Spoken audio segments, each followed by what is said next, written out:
Mesdames, Messieurs, bonsoir. Je suis heureuse de vous retrouver pour ce point de l'actualité africaine. Tout de suite, les titres. Au Mali, les opérations de lutte contre le terrorisme se poursuivent au nord du pays. 3 soldats de la FAMA ont trouvé la mort lors de l'une d'entre elles. Dans le même temps, les mécanismes de mise en place des accords de paix issus du processus d'Alger se poursuivent également. Dossier en début d'édition.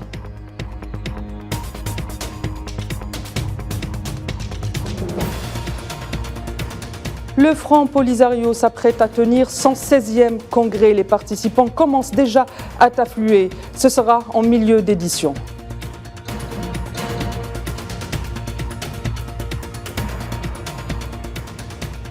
Et pour la cérémonie d'ouverture du championnat d'Afrique des Nations, Soul King et Dadju raviront le public qui assistera au stade Nelson Mandela de la capitale algérienne, pays d'accueil de la compétition.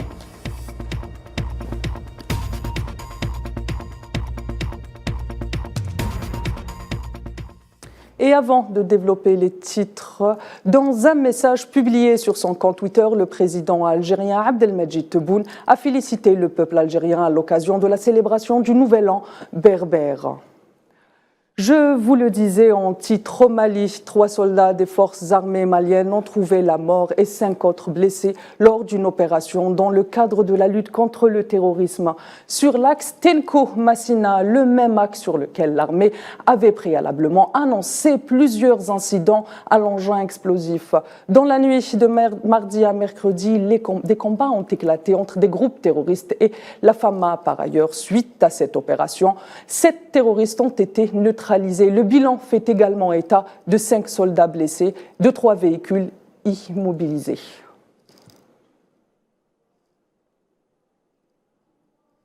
Toujours dans la région du Sahel, où l'instauration de la sécurité demeure un enjeu majeur, notamment après le départ des forces étrangères du Mali. Pour l'Algérie, la paix dans le Sahel ne peut intervenir qu'à travers le développement. Souad Bembatouche.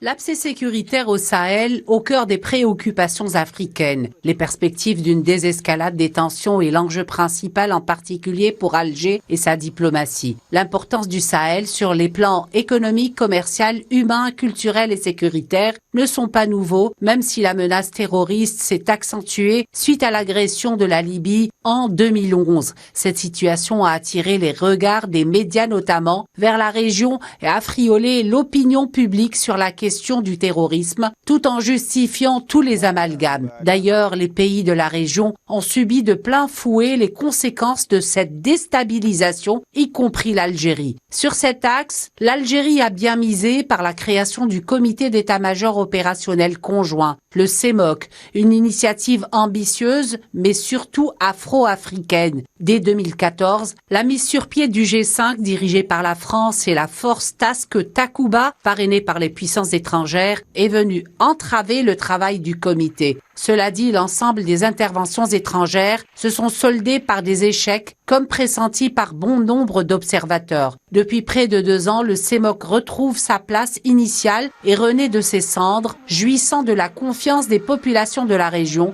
Ces mêmes populations ont à de multiples occasions exprimé leur ras-le-bol de la présence étrangère. Pas plus loin que le mois d'octobre dernier, une rencontre extraordinaire du comité s'est tenue à Alger. En ce moment même, le chef d'état-major de l'armée algérienne, le général Chengriha, est à Tamanrasset dans le sud du pays pour un rendez-vous ordinaire du CEMOC. Pour Alger, la coopération sécuritaire n'est pas une formule magique apte à résoudre l'ensemble des crises dans le Sahel. Aux côtés de la sécurité, le développement se taille la part du lion en matière de préoccupations stratégiques. Les accords issus du processus d'Alger peuvent en être une illustration puisque le dit accord est multidimensionnel. Il porte sur des questions politiques et institutionnelles, de défense et de sécurité, et au même titre le développement socio-économique et culturel, le tout accompagné par la volonté de promouvoir le dialogue entre les différents acteurs et d'impulser la réconciliation dans la région. Et au Burkina Faso, Paris semble vouloir jouer la carte de l'apaisement suite à la demande par les autorités burkinabées de remplacer l'ambassadeur français en poste dans le pays.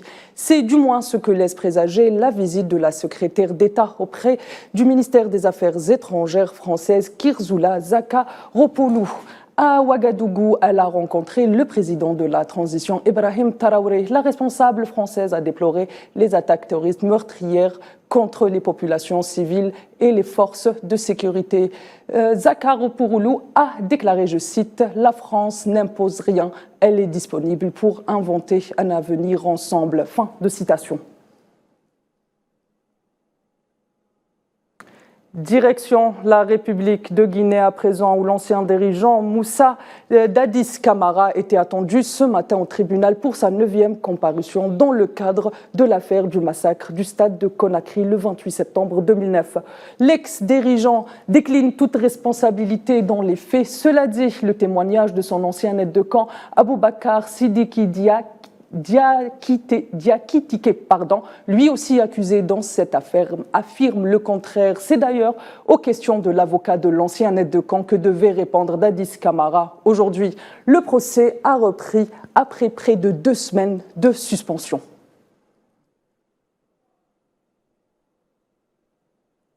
Et à 2 jours de la tenue du 11e congrès du Front Polisario, les membres des délégations attendues à cette occasion commencent déjà à affluer.